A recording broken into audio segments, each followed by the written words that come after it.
Welcome to What Lies Ahead. I'm your host, Chris Raffini, lead singer of the Long Island band Overthrow. On my podcast, I explore everything related to the hardcore scene through the eyes of artists, promoters, and record labels. As always, please like and/or subscribe on all social media platforms. On this episode, I'm with Scott J, the frontman of Tripface, a prominent Long Island hardcore band in the late 90s. Scott helped shape the sound and spirit of the scene during that era on Long Island. Known for their energetic live shows, Tripface made their mark with their full-length album, Some Part Sorrow, released on Exit Records.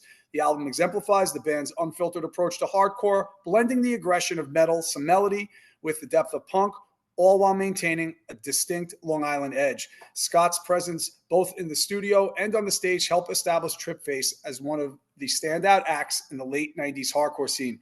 Scott, thanks for coming on, man. How's it going? It's going well. It's going well, Chris. Thanks for having me on. Of course.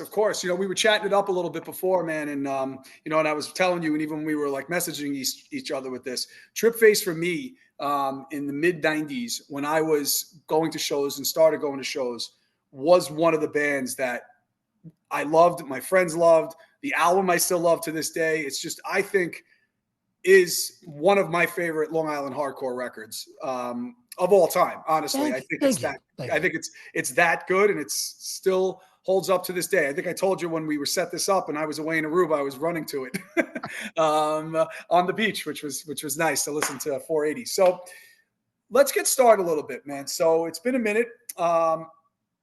Thanks for coming on again, but let's talk a little bit about your musical history, what and then built and led into hardcore, and what your first show was in terms of attending.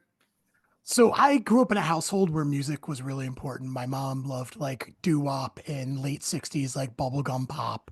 My sister she's a little older than me. She's, 4 years older than me. She was super into new wave and post-punk. This was the 80s. And even my dad loved like outlaw country. So music was just prominent in my household, just grew up with it. So it was just natural to kind of get, to have a soundtrack to life. And of course, having my older sister be into post-punk and new wave, I got into those bands early on. Those are still bands that I love, like New Order, The Smiths, Echo and the Bunnymen, Jesus Mary Chain. So like I was in fourth and fifth grade listening to these bands. And as I got older, I got more into was looking for heavier things as I got older. Most of my friends were, into heavy metal. Riverhead at that time, the town we grew up in, now looks like the rest of Long Island.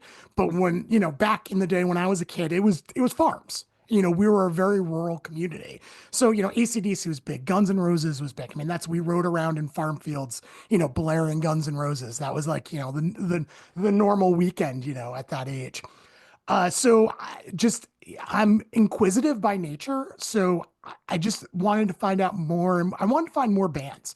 I wanted to be that person, kind of like my sister, who knew all these bands that no one else knew about and was always getting people into bands that they had never heard before. And, again, looking for something that was a little bit more aggressive than what I had been listening to. So, by sixth grade, I'm getting into like punk, Clash, the Sex Pistols, and kind of touching on hardcore a little bit. Misfits, of course, skateboarding, racing BMX, you hear all that. The magazines cover those bands. So just got into more heavier stuff. Suicidal Tendencies, Corrosion of Conformity was one of my favorite bands. But in seventh grade, probably the biggest influence musically on me was my dad. When my dad was still alive, I lost my dad in fifth grade, but we had an illegal cable box. So we had a descrambler where you took the clicker and you clicked it until things unscrambled. And, 28 was USA with Up All Night. Channel 29 was MTV, early MTV, when they would like play Kraut videos. And then channel 30 was Nickelodeon during the day, but then BET at like 8 o'clock at night. It would make this switch over. And those three channels, I mean, that was the huge influence on me. And, I'm a huge hip hop fan. And so listening, like, African Mamata would pop up and I'd be like, oh my God, it's amazing. I need to go find this, ride my bike to the record store and get this cassette. And then MTV, it wasn't so much Headbangers Ball. It was actually one night on 120 minutes. They showed a clip from the movie The Beat, and it was the Cro-Mags playing live at the Ritz. Kind of famous now. And I just, my sister and I would videotape. We'd stay up every Sunday night to watch 120 minutes together. We'd watch the young ones or Monty Python and then 120 minutes. But we would videotape, we would video record on our VCR every 120 minutes and sometimes transfer those songs over to tape. And I watched that clip like multiple times. And it was like something clicked with me like, oh, this is the music I'm meant to get into. So I literally, my mom drove me to the independent music store on Main Street like the next day. I got Age of Quarrel. And then it was from there on, it was like, okay, this is my music. And, it was all about looking at the thank you lists, looking at concert lists, lists. Who are they playing with? Who do they thank? Buying those records and then going through and marking off and being like, all right, these are the next bands that I have to go and look for. And at the same time, Relativity in Effect Records Mm. was getting big. And they did the AF live at CBGB's. I bought that and then sent $5 to them to get the sampler, which was, 24/7 Spies with such a great song, Madball, Killing Time. And I was that tape like changed my life. Mhm. So yeah, so I just got more and more into hardcore. My sister ended up going to school in Rhode Island, in Providence, and there was really great record stores in Providence. So not only was I buying records, but I was buying zines. So I was getting like very immersed into the whole culture before I even stepped foot in a show. Like I had shirts, I knew bands, I had records before, I was a poser. I didn't go to a show. A lot of people go to a show and then they get into it. I was like reverse. Some of my older friends who I skated with started going to shows. I wasn't allowed. And then finally one night, I snuck out. I told my mom I was skating all night with my friends and we went to Port Jeff. We hopped on the train and we went into the city. And my first show was at the Marquee, which was an amazing club. And it was Killing Time Mm. and Sheer Terror. And it was, I was really lucky. New York at that time really was hit or miss with shows, but this was one of those shows where it looked like the back of Where the Wild Things Are. Like it was just, people stage diving and singing along. And I can still remember being at that show and just, it was great. It was a great experience. And from then on, I was just completely hooked. Really hooked, right? So from there, you built from there. You probably obviously started going to Long Island shows, meeting people. How does Tripface form at that point in time? And were there bands prior before you So, joined Riverhead had, or formed Tripface? yeah, so the East End Riverhead had a great band called Grid, and those were my good friends. And they were the hardcore band from our town. And they played the angle, they played the right track in. I never thought really about being in a band. Like it wasn't, I liked taking pictures, I liked being at shows. I didn't really think of myself as a musician. But Brian, the guys from Grid were like, hey, get a bass and at least learn how to play a bass and like start a band with our other friends who can play other instruments. And I was like, all right, cool. And kind of played around with that for a little while. But Tripface actually started even without me. Tripface was my friend Brian. He was this older dude who kind of, older. He's 2 years older than me. Back then, that was huge. That But is he was huge like, when you're younger. he was a cool older friend who I worked at a record store with. And he was into hardcore. He was into metal. He was into industrial, very like, had really renaissance man for the time. And he came to work one day and it's the end of the shift and the end of the night at Record World. We could play whatever we wanted. So sometimes it was Godflesh, sometimes it was Agnostic Front. It was like, the manager was like, I'm counting out the drawers. You guys play whatever you want. This will chase people out of the store so we can close. So we listened to a lot of hardcore. And one day Brian just said, hey, I'm jamming with my friend Jeff. And we did G.I. Joe Head Stomp and we decided that like we're going to start writing some hardcore. I was like, oh, that's cool. And he goes, well, you're gonna sing. And I was just like, dude, I've never sang for a band. I don't have, that's just not my thing. He's like, no, I want you to sing. So like a week later, I drove out to his house. He lived out in Mattatuck. I drove out to his house. He played me a practice tape of Brotherhood. I sat at his parents' kitchen table and wrote the lyrics to Brotherhood. And looked at, I was like, yeah, let me try it. Let's try this. And we drove over to Jeff's house. And Jeff, it's Jeff Fab is like he plays in Black Label Society and Zach Sabbath. I mean, Mhm. he's really made a huge musical career, really talented person. So it was him, these two dudes, Brian, these two bass players, both named Brian. So we had two bass players.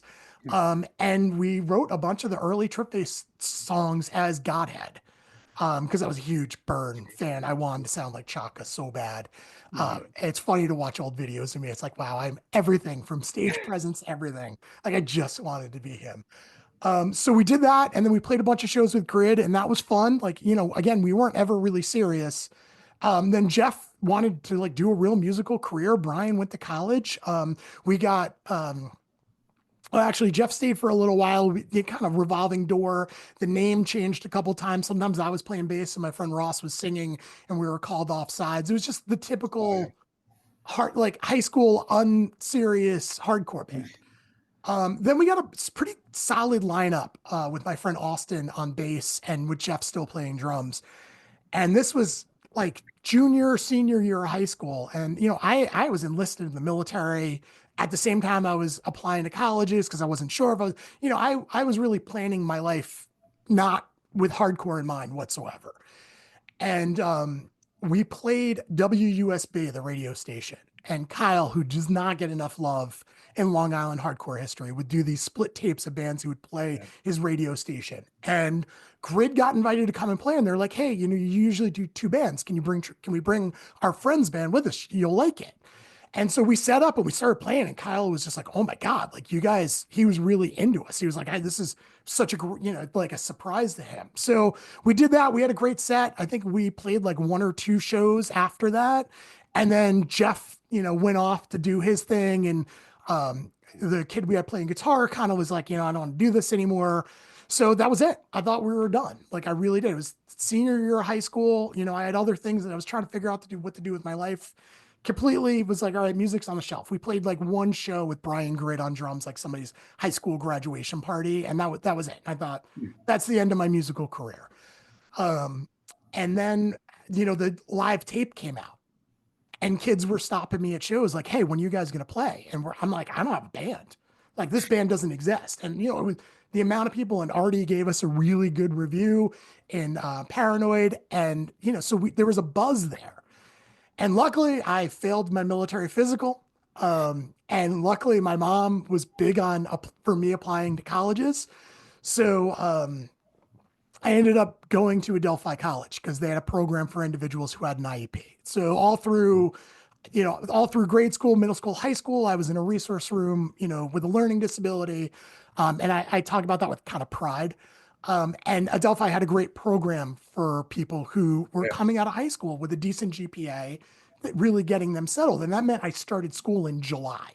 So I started at Adelphi in July, which was amazing because I had run into a friend of mine, Amy, at a show, and her and I we traded contacts, and she was like, "First day you're at Adelphi, call me.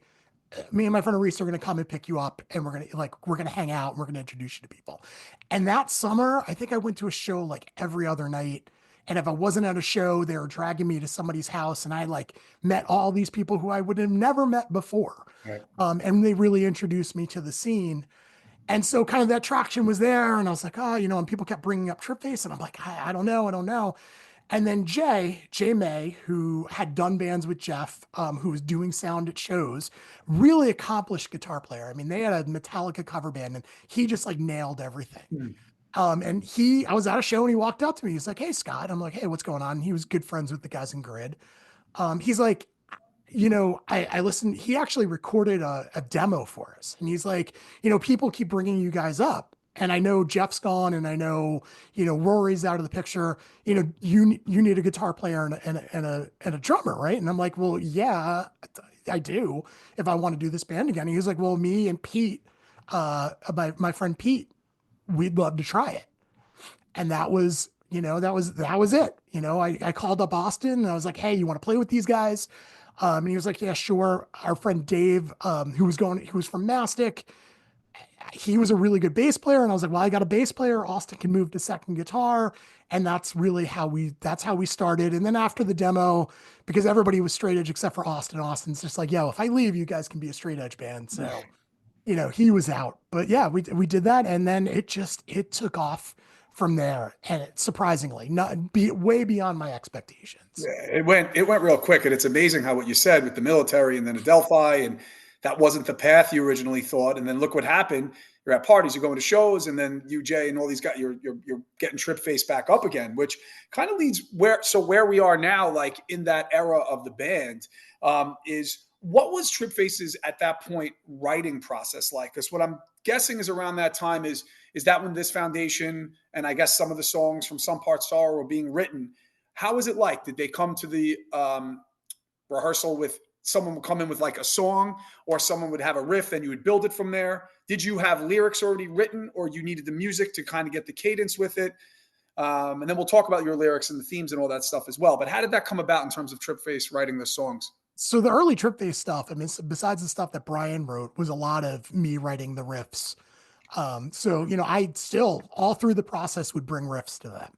I wasn't the world's best guitar player, but I had a pretty good ear for a good hardcore song. Jay was really amazing at creating structure. So he would take my riffs, build upon them, add his own riffs to things. And then, we kind of worked cohesively to put a song together. It was really very natural. Someone would show up with a riff, someone would try this, then we all were very comfortable giving each other suggestions. Even like they'd say, hey, could you do this? Could you do this kind of vocal pattern over this? And I had lyrics, I was always writing, always had a notebook, always writing stuff all the time. So sometimes I look in the notebook and be like, all right, here's a really great line. Let's build off of this. Hey, this line will go with this riff if we do this here. And I would kind of do a vocal pattern and get the vocal pattern kind of worked out with a sketch of words. And then, go home and sit up all night and try to really write out the lyrics to something more cohesive. But especially that early kind of some part sorrow stuff, um, everybody brought something to the table. Jay wrote a lot of the riffs. But everybody was very open to suggest, I could say to Pete, hey, could you try a more burn fill? Could you do something like Sammy would do in Judge? And he'd be like, all right, cool. We were we worked really well. We worked cohesively as a team. And it was really an enjoyable writing process. It was great to write music with the original kind of lineup. And it was really fun to write music with the lineup that was in Some Part Sorrow. Just natural, organic. And we really kind of worked as a team. Yeah. You could tell when you hear it too, and even when you guys played live, I saw you guys a bunch, obviously, and you could see it when you played. I also liked on your recording. I loved the sound of the guitar on the recording. It had a very like a good chugga sound, but but bright almost sounding. It The, sounded really good. the best thing we could have done is we did we did a demo recording of the 7-inch with Green Sleep, the Long Island band Green Sleep. Mm. Amazing, more indie than hardcore band. But we did a demo for the 7-inch with them and we loved the way it sounded.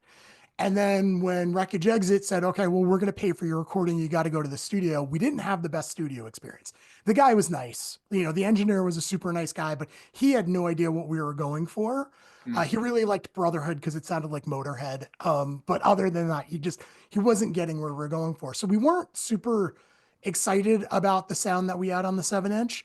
So when Exit was like, okay, now you're going to do an LP, Jay just goes, well, I'm building a studio in my basement. We're going to take the recording money, combine that with the equipment that I already have. Wow. And his dad literally built the sound booth and we recorded that record like over weeks.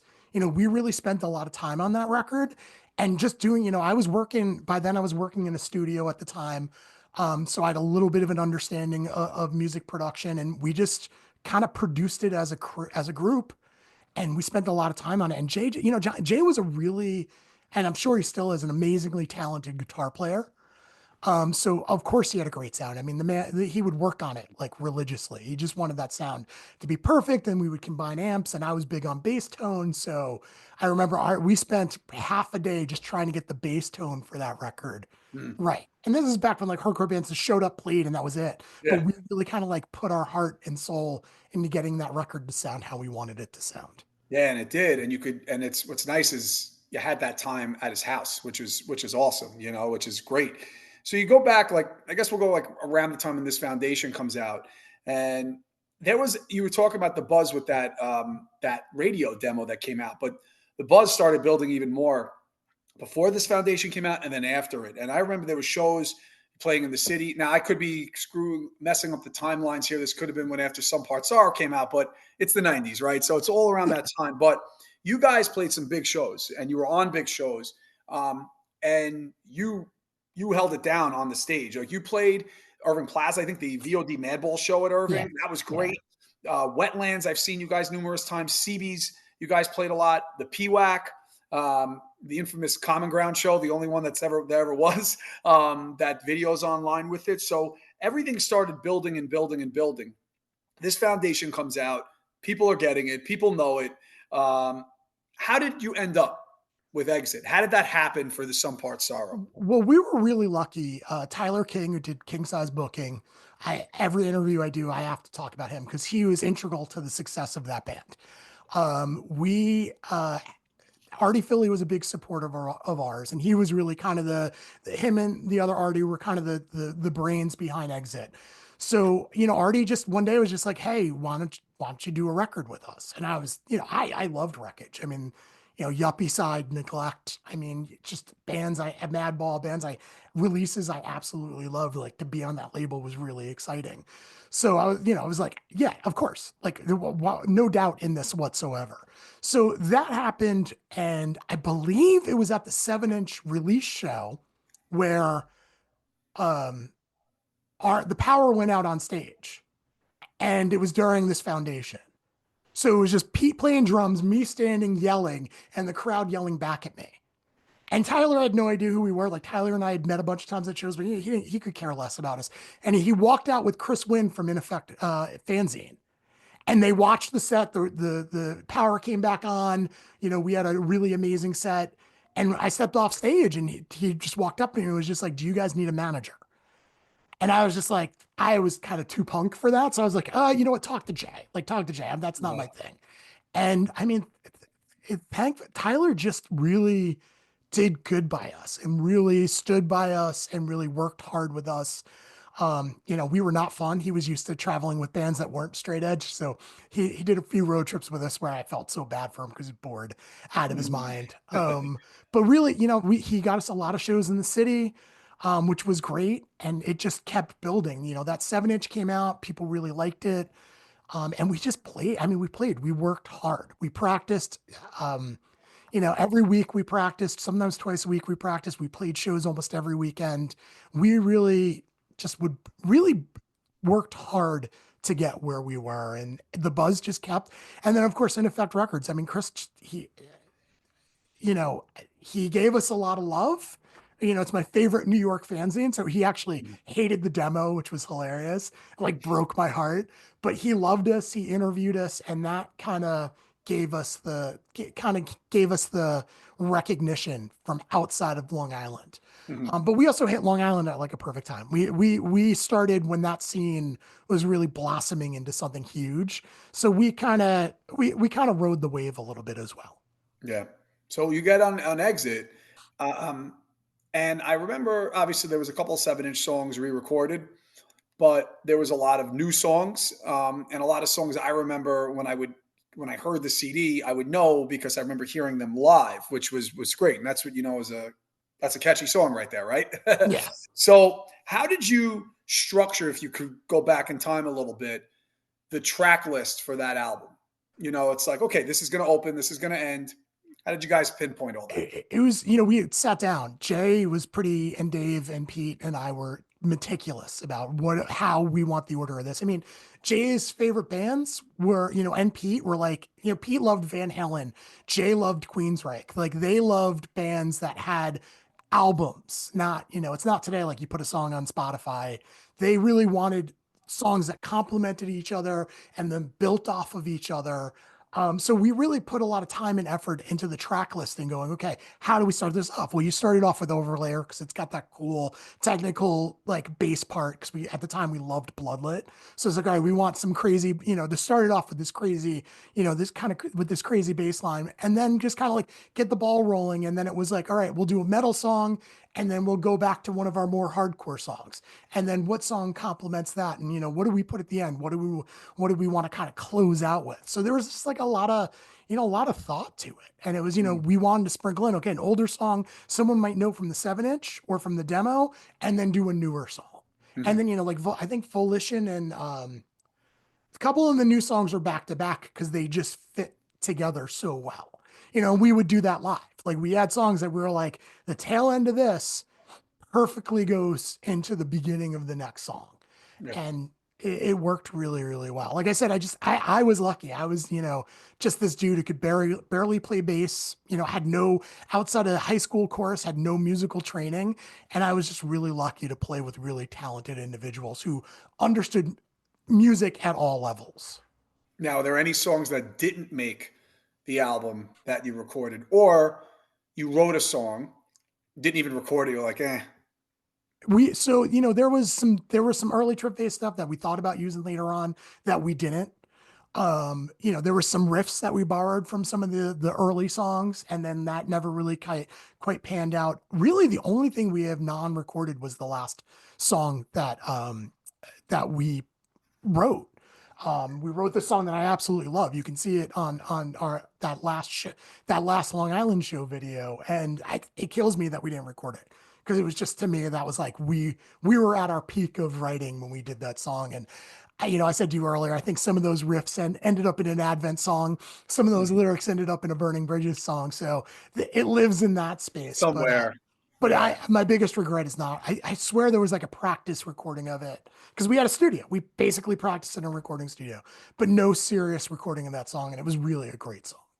Yeah, yeah, and then you could see it on YouTube because it's on there. And that I was actually going to get into that because that night, well, PWAC closed in December, then they opened that new place in '97, May '97. They had a whole list of shows going into the summer, and you guys were on that first show with Kill Your Idols, Fahrenheit, and H2O. I mean, there was, I mean, 800 people there at least, give or take. I mean, it was packed. I mean, like to the point I remember being there, you couldn't even like to get up front. There was a whole wall in front of the stage for you guys, and you guys had a nice. It was a nice long set, and it ended abruptly. Obviously, H2O never got a chance to play, but that was, I believe, your last Long Island show. So, getting into your set lists and how you structured them, and you kind of talked about it before.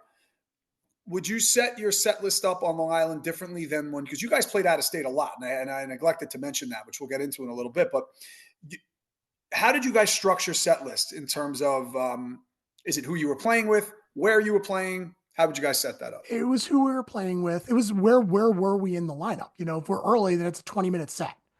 So you of course, cut down the amount of songs. If it was a Long Island show and we were like, co-headlining, then of course it's going to be a little longer. We're going to throw in some older songs so kids can sing along. So it was really like, and who are we playing with? We would play shows, with, like I said, we loved Bloodlet, we loved Dead Guy. So we would play those shows. It would be like, all right, we need to play our heavier stuff. I mean, even sometimes changing the tuning a little bit, just play a little bit heavier stuff when we were with those bands. So we definitely like looked at who we were playing with. We looked at, okay, is this a crowd that's going to know us? And how do they know us? Like if we were going to Albany, it's like all the kids in Albany know the 7-inch song. So of course we got to play all 4 of those songs.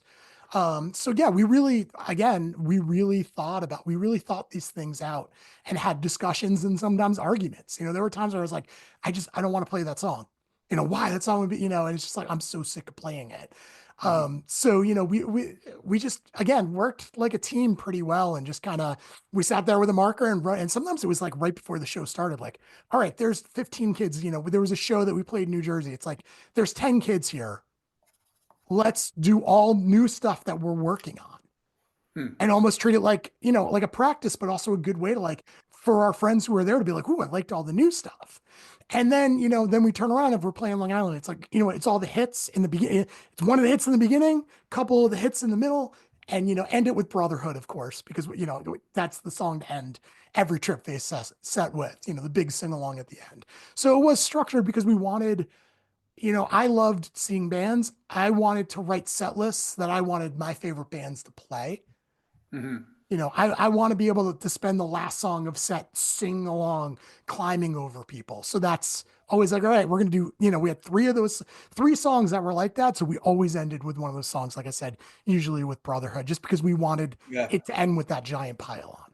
yeah, and it did a lot. I was actually, as you were talking, I was thinking of you guys at CB's. It was like with Earth Crisis, Warzone. It was like a long list of Yeah, bands. It huge was show. That was a great show. So you guys also played a lot out of state. I'm talking a lot about Long Island. I'm talking a lot about obviously the city because that's where I saw you.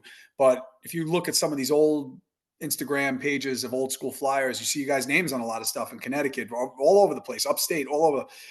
Did you guys tour? Who set it up? I know you guys played a lot on the weekends. How did you guys set that up? Really, when the record dropped, after it dropped, or even before?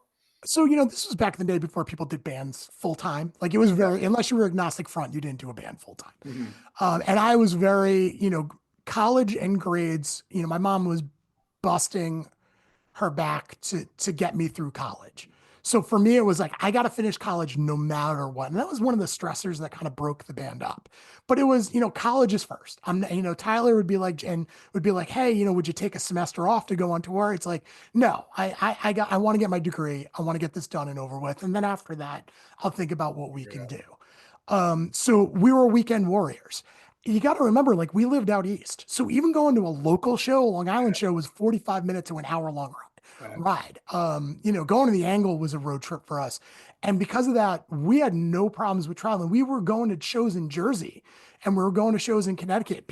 This was before a lot of people traveled for shows and people thought we were nuts. Like we'd pack a car full of people and go to some show out in the middle of nowhere in Jersey. And people were like, where are you guys coming from? Like, what is this clown car of kids from Riverhead and Mastic?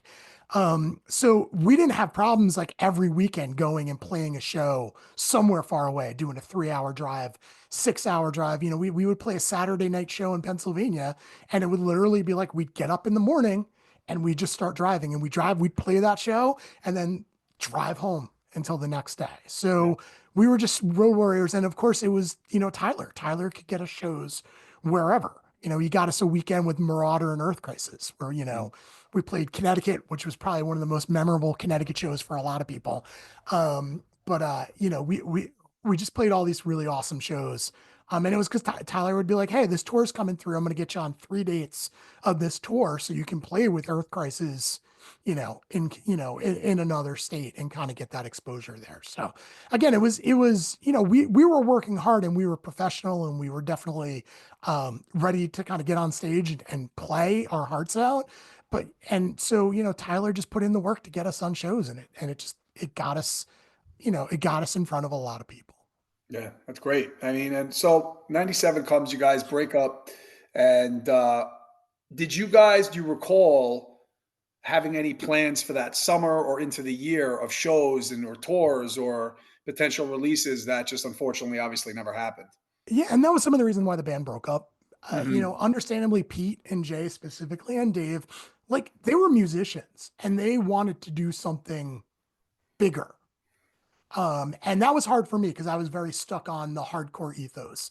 And so there was a lot of tension in the band. And musically, we were starting to mature in a way that I wasn't like really sure I could do. This is when TVT Records was getting big and it was kind of the beginning of, new metal, but you had bands like Seven Dust and you had VOD who were definitely like becoming a more mature band. And we were moving in that direction. And that was really hard for me because I literally was like, all right, I played CBGBs with Warzone. I've done everything I want to do musically. Like, I'm good.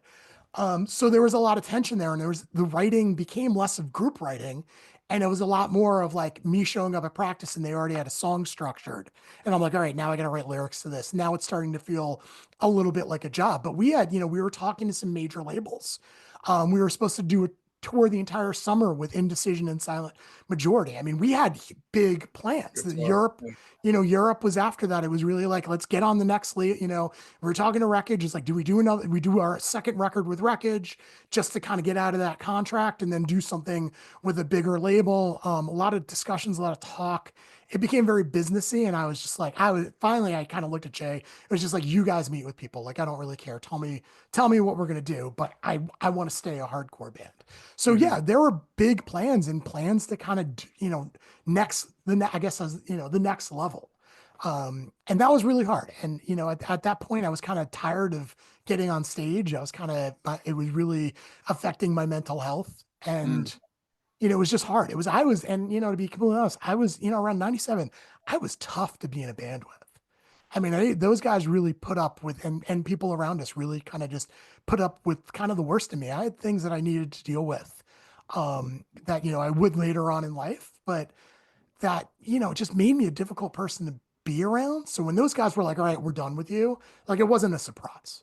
It Hmm. was just like, I was mad. I was like, this is my band, and threw a little bit of a fit. But then after a couple days, I was just like, I don't blame them. I would have kicked me out of the band. Hmm. So yeah, we had all these plans. Like literally, we're supposed to leave for tour in like 3 or 4 weeks, and the band's done. I quit. We played a show at CB's. I think I said something stupid on stage, like we were playing Brotherhood, and I was like, this is a cover of a band I used to be in, which was just Hmm. like such a kind of crappy thing to say.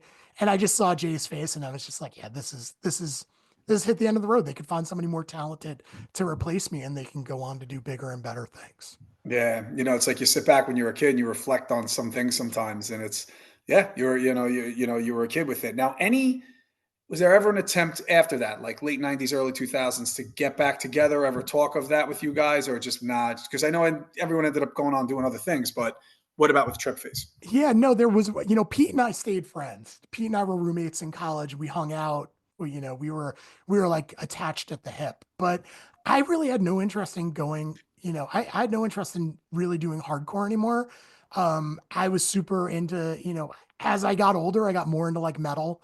But like, Human Remains, like more like the just heavier, faster stuff, Mhm. brutal truth, some of the more like crustier stuff.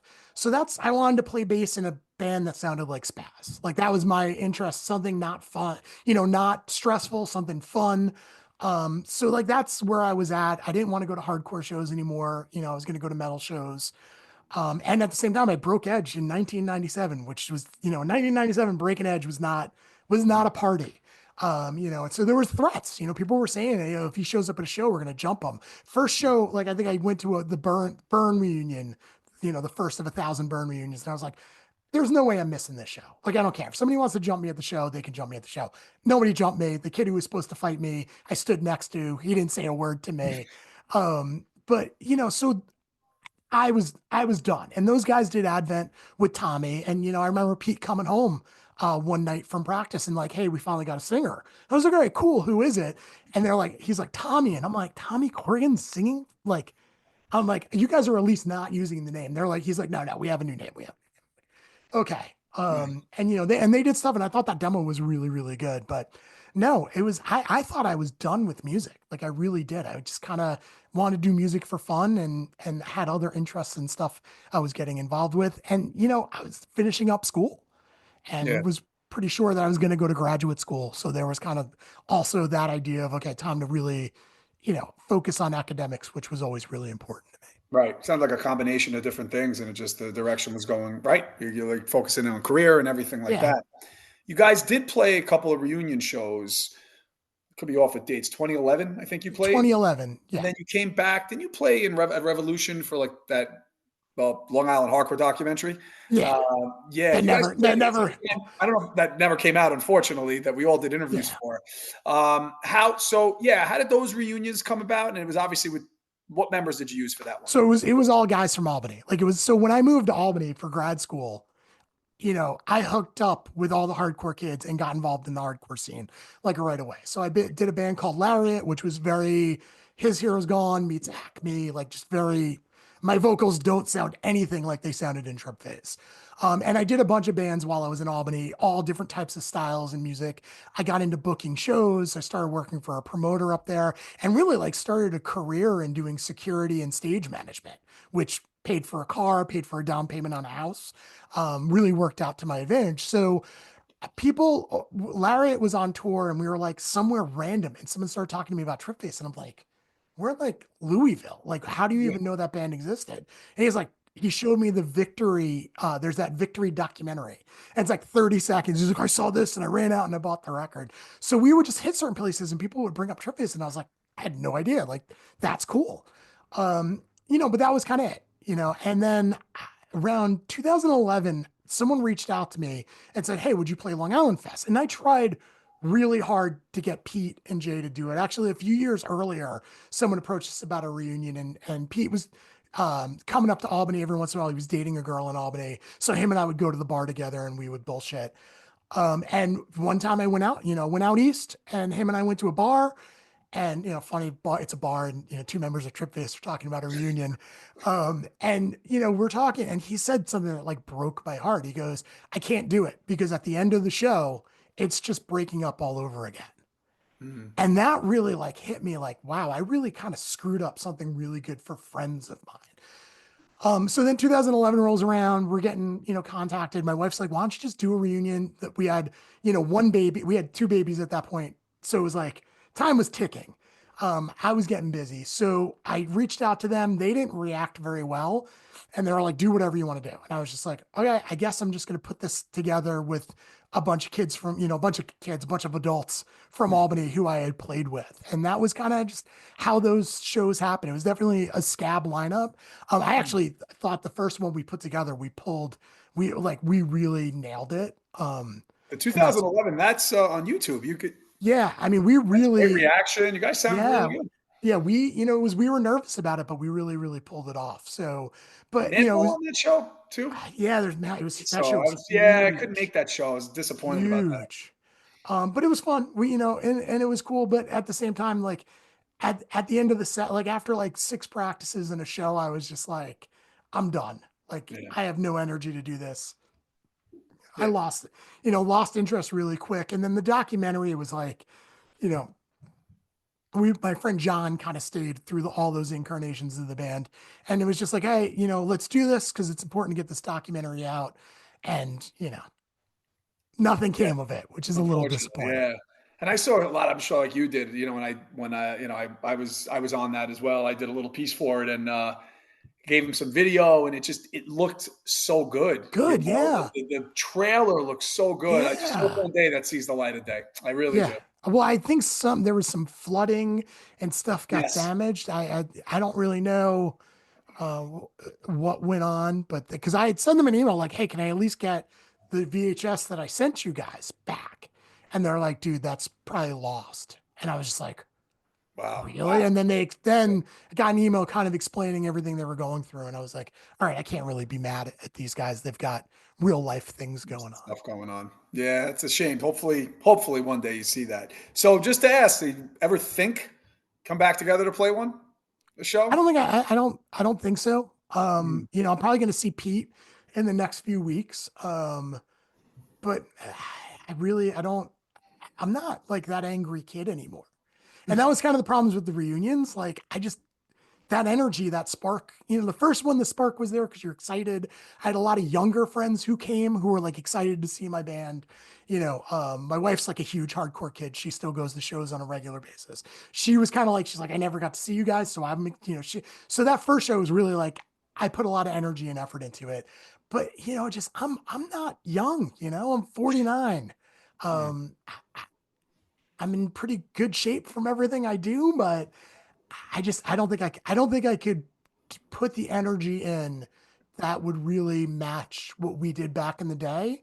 And I go to a lot of reunions and I see a lot of reunions where I'm like, these guys should have hit a gym for like, I wish I trained these guys for 6 months before they got on stage. mhm. I don't want to be, I like where we are in hardcore history. Like I Mhm. am happy with the fact that we're just one of those bands people know about, but I don't want to play Furnace Fest in, 2030.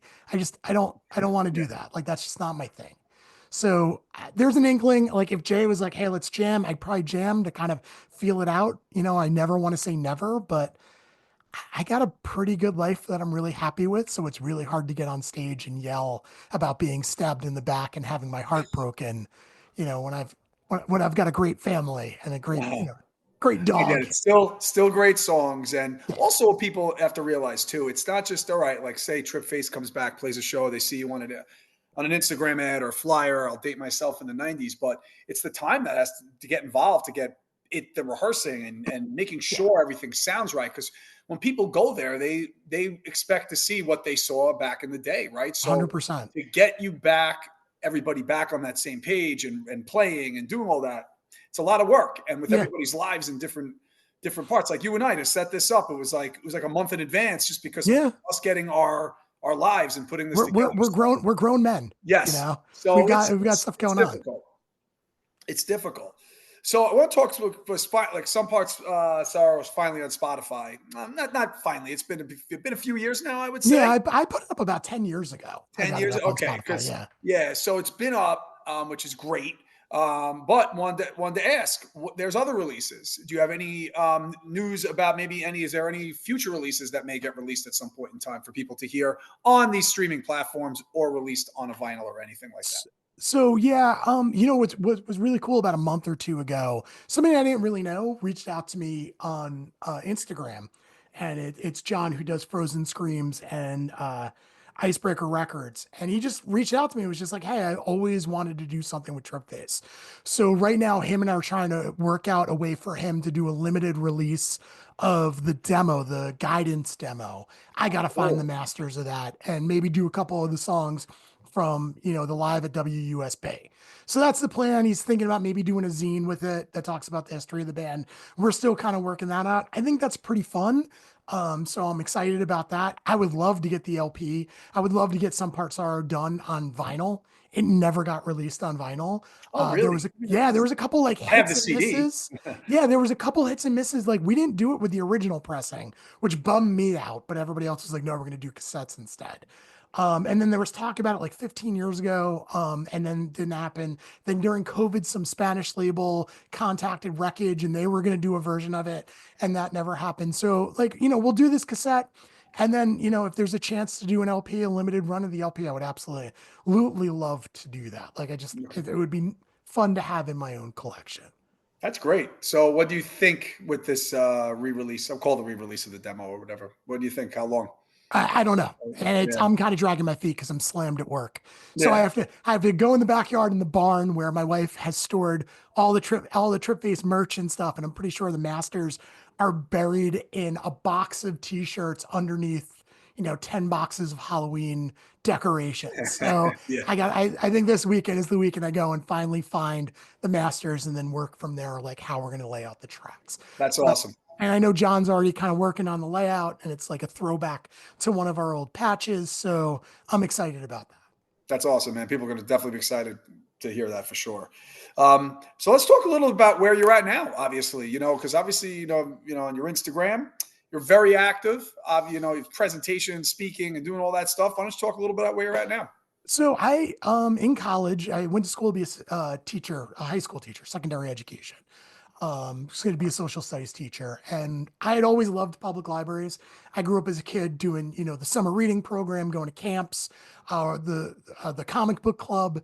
The best skate spot in Riverhead was the county center, and that was right by the library. So when we're done skating, we'd skate over to the library, hang out in the air conditioning. Like that was our spot in town. So I always loved libraries. Then when I went to college, it was like the library was also my spot. I needed, to do the work for me. In order for me to do work, I really needed to be away from everybody and in a quiet space. So libraries were always huge with me. I always loved them, grew up to love them. And it was while I was in college, I started working at the university library as a nighttime computer tech person. And the director there took me under her wing. And, I did all this.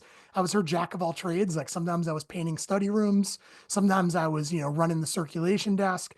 And, I didn't think about it as a career, but it was a really great. I had like 3 jobs in college to kind of make enough money to live. And I hit the end of college and I didn't have my certification in teaching. I couldn't take the time off of work to do student teaching. So I was like, all right, I'm going to have to get a master's now, and that's when I'll do student teaching. But I didn't want to do classroom teaching at the time. I had been working in the school district getting students from the education program into the Hartford School District and had been spending a lot of time in classrooms and also ran at Fox Lewis Middle School in Albany Street in Hartford, ran an after school program there for about 2 years with middle school kids. And it burned me out. Like it was, and probably was part of the reason why I was burnt out when it came to Tripface. Definitely the reason why I broke edge. So at the end of college, my library director, I was going to go to Alaska to teach because you didn't need certification and they were dying for teachers. And that was kind of the plan. And my mom was not thrilled about that. And the director of the library was just like, Scott, just go to library school. I had no idea library school exists. I didn't know you needed the master's to be a librarian. Here, all these years of hanging out in a library, I didn't know. So I went, okay. And so I applied to SUNY Albany, where I went for my master's degree, and I got a master's in library and information science. Started working at the Albany Public Library, running a branch. Like, job was perfect for me. it was helping people. That's, I was raised in a very like Catholic household. It was all about service. The speech John Cusack gives and Say Anything. I was that person. I did not want to do anything about, did not want my life to be about making money. So librarianship was perfect. I got to, work with people in on digital literacy and, in a neighborhood that needed it. Got a computer lab up and running, started teaching computer classes for adults and kids, and just started doing story. I'd never worked with little kids. I started doing story times, which are a blast. I still, every once in a while, I'll pop in and do a story time. And I had this library that they just kind of let me do whatever I wanted. And I took all the things I learned in hardcore, making flyers, doing Mm. layouts for zines, public speaking, setting up a PA. I used all those skills to really get my library to be a little like our circulation went up like 110% after I became the branch librarian. So I did that, and I did that successfully for like 9 years. I was doing a summer camp for the kids in the neighborhood, teaching them coding and video editing. But, then, my wife and I decided we're going to get married. And next thing we know, she's pregnant with our, first kid. And I went, okay, now I got to librarian. I can't, I was being a librarian during the day and then being a bouncer at night. And I was like, well, I can't do this for the rest of my life. Mm. So then I got into library administration and leadership, and it's a lot of politics. I'm the department head of a town department. It's a lot of politics. It's a lot of public speaking. And then on top of that, I'm the president of the Connecticut Library Association. So I'm very involved in state level laws and legislation around public libraries. And then on the side as well, I teach for SUNY Albany. I'm an adjunct professor in their information science program. So, just kind of what I wanted to do since I was a kid. I get to teach. I get to teach as a professor. I get to teach as a librarian sometimes. And now I'm in the town of Fairfield, which is in Connecticut. We moved here. We moved to Connecticut about 3 years ago from Albany, and I absolutely love it. I'm way closer to my mom. I'm on the island all the time now. Mm. But yeah, it's great, and I like to be civically involved, even non-librarian stuff. I was always, when we were in Albany, I was on the board of every neighborhood association. I'm on the board of a couple nonprofits. I like that work. I like doing good. Like Yeah. that's, you know, And you could tell not as just from what you post, but even how you're describing it, that you love what you're doing, from the teaching to the board that you're on, the presentation, all that kind of stuff. That's great, and you're doing, and you're making a positive impact. And it's interesting something you said too, because how I'm going to end with this question here, and then we'll get into the ending of. I'll have a bunch of questions, and then you answer first thing comes to mind. But what you said was how hardcore shaped basically where you are now in a way when you were working. It's like those skills, those things that you were doing, whether in a band or going to shows, meeting people, whatever the case is, not realizing at the time, you took with you and you incorporated into the job. And a lot of people have said that, from Chris from Sky Came Falling. Christian's mentioned that on here. Other people I've talked to, friends over the years. It's amazing how it's almost like on the job training being in the hardcore scene. You don't even realize it. And how it prepares you. Me too. And where I'm at my career right now, I'm in education as well. So it's like I've learned a lot from it and still learn from it. And it's I just wanted to comment on that. You said that. I think it's really impactful. but hardcore, especially in the 90s, was really great because it got kids out of their bubble. So here I grew up on a farm. And, Mhm. I was going to Mastic or going to Central Islip, and hanging out with kids who did not grow up on a farm and who had a very different life experience than me. And that really, taught me a lot. Going to the going to Jersey, going to the pipeline and being around like Rick and Kevin Bulldoze, and that, seeing those very scary people. I got to experience that. So I was very comfortable. I'm very comfortable if I'm in a room full of state, and federal, senators and assembly members. I'm very comfortable there. I'm not intimidated. And I can be in a city library and, talk to, somebody who's unhoused and, talk to people who are lacking in resources and be able to kind of meet them where they are. And I got that from hardcore because you were Mm. just, no matter where you went, you had to kind of meet people where they were, and you got to see life through their lens. And it helped me understand the world a little differently. For sure, man. So one last question, like I said, then we'll end off here. What advice would you give yourself as a teenager? If you go back in time. it's funny to think about this because like now I have teenagers, so I'm giving advice all the time. And Yeah, same here. sometimes yelling at, I worked with teens my whole career, so it's kind of like, but there are really two things I would love to go back and tell myself to do. One is not be so rigid in my ideology. In other words, should have gone to caffeines more with my friends after shows, should have, done other things, should have, it maybe kept, racing BMX, kept doing skateboarding. I always like, oh, well, now I'm in a hardcore band, so I can't do all these other things. And I just put a lot of weird constraints on myself other than straight edge. Straight edge was great. Like straight edge, thank God for, because it really kept me on a much healthier path. Yeah. But I just should have these unrequired restraints that I would put on myself. I really, and I do that with my kids. Like, my kids get into something. I'm like, yeah, but you know what? Keep playing soccer, keep doing these other interests, make new friends, expand your world. Don't just kind of stick in one lane. Be a little bit Right. more of a renaissance person. And then the other thing that I really wish I could go back and to have a good conversation with myself is just enjoy the moment. I didn't Mhm. enjoy the moment. I let anxiety and things get to me where, we could play a show and there would be 500 kids going off and, Neil Rubenstein, who I love, could be in the back with his arms crossed, like judging us. And that would ruin the set for me, not the 20 kids killing each other to sing along. That all of that insanity would go on. And I'd see that one person in the back of the room and feel like, oh God, they hate us. And that's all I would think about the entire set and after the set. So I wish I kind of enjoyed the moment a little bit more because it was a great ride. And I really think I missed out on that. So just, you know, there's some things I've worked on with myself over the years. And I wish I could go back and impart that wisdom on a younger me. No, that's great advice. And the moment, the enjoy the moment piece. Literally almost everybody I've had on here has said that, and if I was interviewing, if I was on here on the other end, actually, if I've been on podcasts, if I've been on for my band, I've said the same thing because I was always wasn't enjoying it. So it's like now when we play, it's just I act like this could be it. I don't know, and I'm Yeah, really, really enjoying it. It's like why am I taking everything take it serious? I don't mean it seriously. that way, but Yeah. yeah, I agree with you. Yeah. That's an important piece to it. So let's end off here. I have some questions. First thing that comes to mind, if you want to elaborate and explain, go ahead. So, favorite trip face show of all time.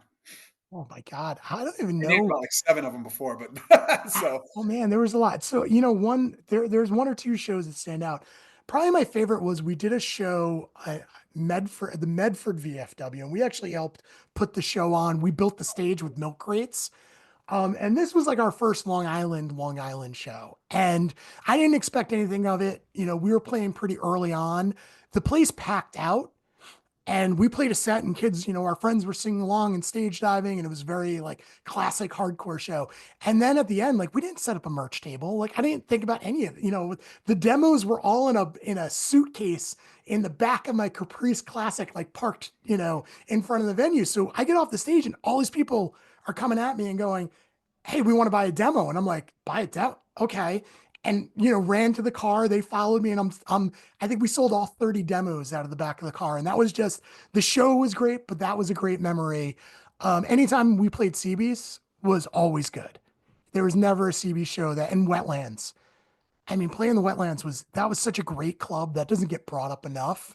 And we've got to play with Bloodlet, we got to play with Dead Guy, we got to play with 108, we got to play with I think Lifetime.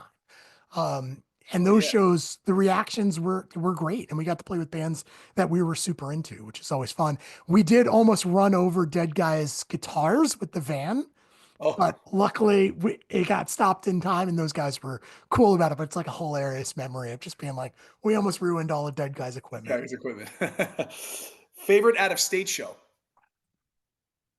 Anytime we played Albany, Albany was kind of like our second home and became my home for 20 years. We just clicked with that scene. And Albany at that time was like, reminded me of New York in the 90s. It was pretty grimy. It's still a little bit of a grimy city.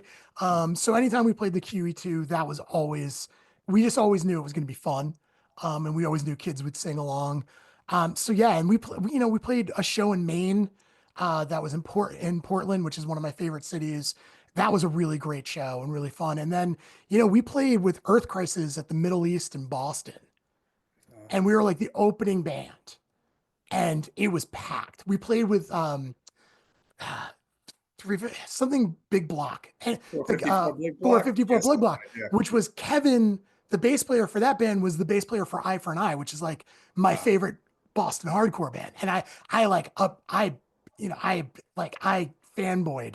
I don't usually fanboy. I fanboyed that dude. He must have been a little weirded out, but so I got to hang out with someone who I really looked up to. And then they were amazing. And then Earth Crisis was amazing. And when we played, it was wild. Boston kids just went off. So it's a good memory. We also got the van towed while we were playing. So Wow. we always had like weird luck. We had equipment stolen and then returned. We got towed a couple times. We'd break down randomly places. So yeah, Life, driving and heading out of state, right, to these yeah. shows. So I guess we'll keep it on your time period when you played. You guys played with a lot of bands, but a band you wish that you played with that you never had a chance to. Either Undertow or Unbroken or Dayspring. We or Yeah, I mean one of those bands. We loved the band Grip Dayspring, which not a lot of people know about. They were a huge influence on us and a huge influence on our writing. So I wished we had gotten a chance to play with them. I loved Undertow at the time. I loved Unbroken at the time. So I wished we had gotten to play with some of those West Coast and Virginia bands. That would have been fun, but we never had the chance to do that. Cool.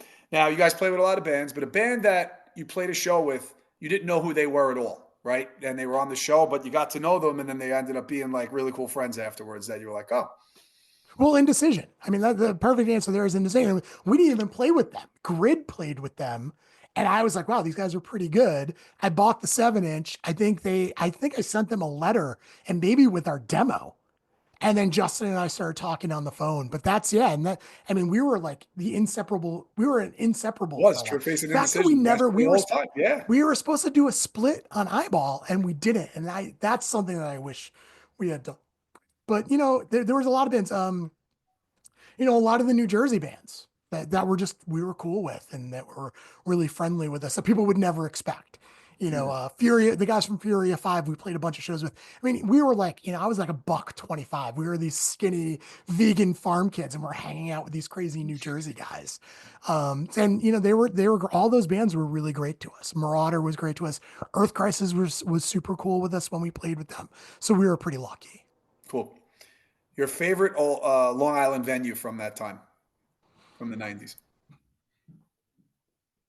I gotta say the PWAC. I know that's like a real easy answer, but I don't think people really understand that venue really made Long Island, and it was perfect, and it was a cool concept, and having both rooms. Also, I want to say that we played Christian's record store. That was one of our first shows as the Some Part Sorrow lineup, and that was really fun. But yeah, we played a lot of cool random shows. But anytime we played the PWAC, that's yeah, there was basketball hoops. You could play basketball. You could hang out. It was big enough. That was just a Huge. great venue. Yeah, it was Yeah, it just was a an great amazing venue. venue. It's like it was a warehouse. It Yeah, was well, just Jay would crazy. drive the van in because he would do sound. So he literally would drive the van in and set up his sound system around the van. So if we wanted to, we just would go in the van and I would do homework in the van, and it was perfect.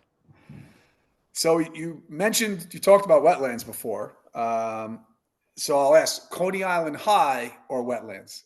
So we never played Coney Island High. Mm. So the promoter who did Coney Island High and Tyler, they were friends, but they were a little competitive with each other. So we never got a chance to play Coney Island High. And I was never like, even though I lived in the city at the time, Coney Island High was having a lot of shows, was not my favorite venue. I don't know what it was, but it was just not my favorite venue. So Wetlands, hands down. I thought Wetlands I was saw some I great love that I venue. saw It really was. so many great shows there. And Pizza Place down the street was decent. You could get really good rice and beans a couple blocks over. Like, for us, it was all day to get there. So we're doing lunch and dinner. You're doing It everything. was a Yeah. trip. So, those things were important. It was a good neighborhood. It was, kind of away from the city, but and my wife loved that venue too. So we like to drive by it whenever we drive through the city. Mhm. We torture the kids now with venues that we would go to shows. Your favorite Trip Face song? Volition, hands down. And Nice. that's like, it's on my gym mix. So it comes on every once in a while. That's the song I play for my kids when they're like, "Hey dad, what'd your band sound like?" And it was a direction we were going, which I was good. I was trying to be more positive in my lyrics. Hmm. So like Ledger, kind of talks about my family and those things, but like Ledger and Volition, those two songs was the direction I wanted to go with the lyrics, which were much more positive, and much more hopeful. Favorite show you went to? Oh God. I have gone, I worked a lot of shows doing security. So there's like, I can't pick just one. I think that answer would change day by day. The other day I was talking about the fact that I went to see the Beastie Boys. Beastie Boys were big with my crew of friends. Beastie Boys with Fire Hose opening up, Mike Hmm. Watts band. And I was talking about how that's actually the best set I've ever seen. So that seeing Bloodlet and Chokehold at the PWAC with no one there, and the East End kids just having all 15 of us having just it was like a private show for us. That was a blast. Seeing Floor at the PWAC when no one, I loved early Floor, like really heavy. I love the later stuff. And the guys in Tripface made jokes about it. Cause if I was driving, we were listening to Floor and everybody in the car was like groaning, like, oh my God, like we have to listen to this. So we played a show with Earth Crisis at the PWAC and Floor was opening and we didn't know. And we're outside, like unloading the van, and someone goes, "Is that Floor?" And I'm like, "Oh, you guys are funny," like just because the windows are rattling. And then someone goes, "No, listen to the riff," and I'm like, "Oh my God!" And I ran inside, and it was me and Andrew Orlando standing there, like in full glory, watching Floor play to like no one but us. Hmm. And that's like a really great. I love those weird shows where stuff like that happened. Well, your top three favorite albums of all time. Well, Cro-Mag's Age of Coral is going to be one. I'm pretty open and honest with that. Man, and this is something that would change from time to time. New Order, Joy Division is probably like my favorite band. So probably, Substance, even though it's best of, would probably is probably up there. It's something I listen to a lot. Um, Man, it's hard. I love Jane's Addiction. So Jane's Addiction, Nothing Shocking, is definitely in there. But if you ask me next week, and then, there's a bunch of hip hop stuff. De La Soul. There's a couple De La Soul records that I could add in there. So it really matters. I think every week I have a new record that is my top, so, top favorite, and a lot of older stuff like Metallica, Liberty and Justice. Hmm. That last week, that's all I listened to last week. Nine Inch Nails, A Pretty Hate Machine, like that to me, that was a huge influence lyrically for Tripface. So Hmm. really, one of my top albums. Cool. I What did did you throw listen? not a lot of hardcore in there. I'm sorry. Yeah, but it's different. Even in the beginning, you said a lot of the music that you listen to, you still listen to this day that got you into music. Yeah. What did you listen to last? Oh, what did I? Isn't Gotta it funny? look. Oh, everyone does this with this question. I would have to do it too. We could remember stuff from 30 years ago at shows, but I something like can't. an hour Yeah. ago, you have to look back. And I would have Oh, to do the same thing. Behemoth. Behemoth. Okay. I lifted heavy yesterday, so Okay. it was like I need something slow and dirgy. But yeah, I have, as I've gotten older, I've gotten more and more into metal, and heavier stuff and kind of beat down stuff and deathcore, which is a little weird. It's not usually what people get into as they get older, but that's just the direction I've gone. So bands like Heavy Hitter are a newer band that I really like. Spy, which is probably my favorite current hardcore band, and they're a little dirtier and in your face. So I still listen to hardcore. I still will go to the occasional show. I just go as a bystander. I'm there to Mhm. just watch the band and maybe sing along and enjoy it, enjoy the vibe. So, so you have a lot of different varieties of styles of music that you listen to, but a band that you like that may surprise people, or an artist. Um, one of my favorite bands is Husker Du. Mhm. I love Bob Mold. I love everything Bob Mold did, including I just, read his bio. So like Husker Du is a big one for me. Jane's Addiction always surprises people. I'm a huge Jimi Hendrix fan.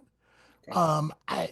Again, growing up, my best friend's parents were kind of hippies and they introduced us to a lot of, like the first concert I went to was Moody Blues.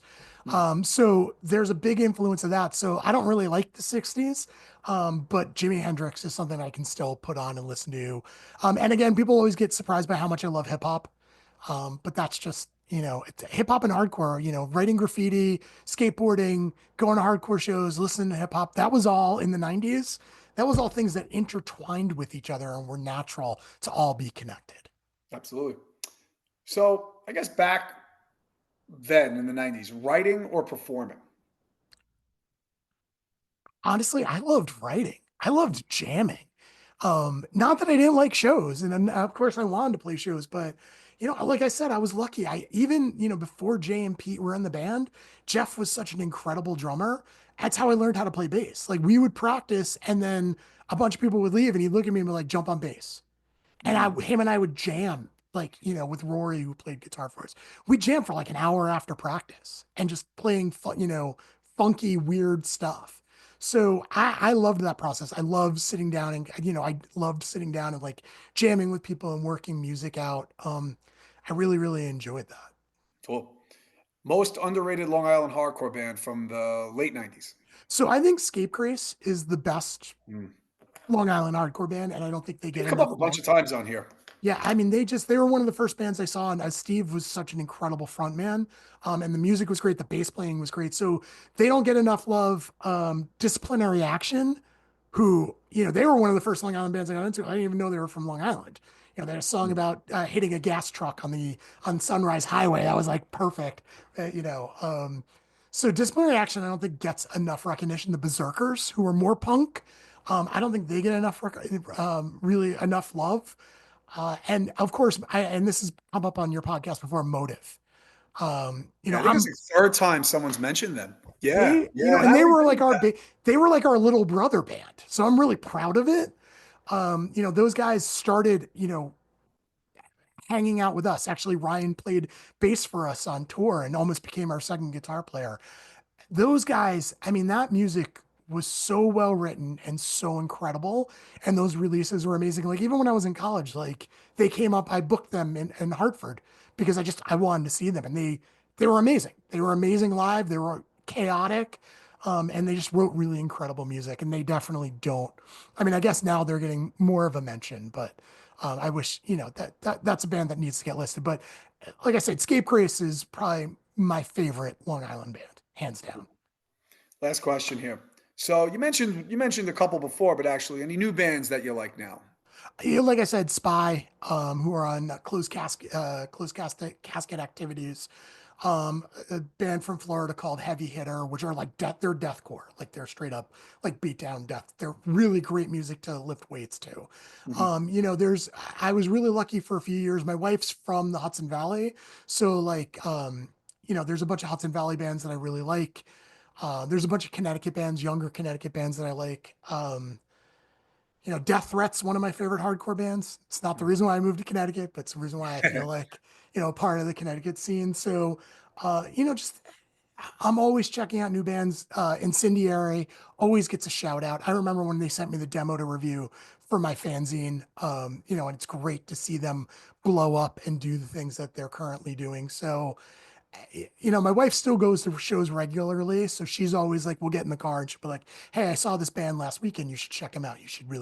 You'd be really into them." So, I keep my finger on the pulse of what's going on. I still love hardcore. It's just not, it's not. I'm not living the hardcore life, but I still love hardcore, and I still feel like, I owe everything that I am. I met my wife through hardcore, so I have, an incredible marriage and great kids, and it probably wouldn't happen if I didn't go to shows. And I'm just really lucky. And here I am. It's 25 years later in the band I started in high school. People care enough about that they're like, "Hey, be on my podcast." Hmm. That's kind of cool. Like it makes me, Yeah. it makes me feel good. It makes me feel good about where we're at in terms of the history of that music and scene. Scott, thanks, man. Appreciate having you on. The discussion was awesome. Hang tight here just a little bit. I just want to end off, and then we'll wrap it up after. Okay, man. Yep. Thank you for listening to the What Lies Ahead podcast, which is available on all streaming platforms. Go save the What Lies Ahead podcast playlist on Spotify that features all bands that were on the show. For more information on future episodes, you can go to my Instagram account and follow at What Lies Ahead _ podcast and on Facebook by searching What Lies Ahead podcast. See you on the next episode.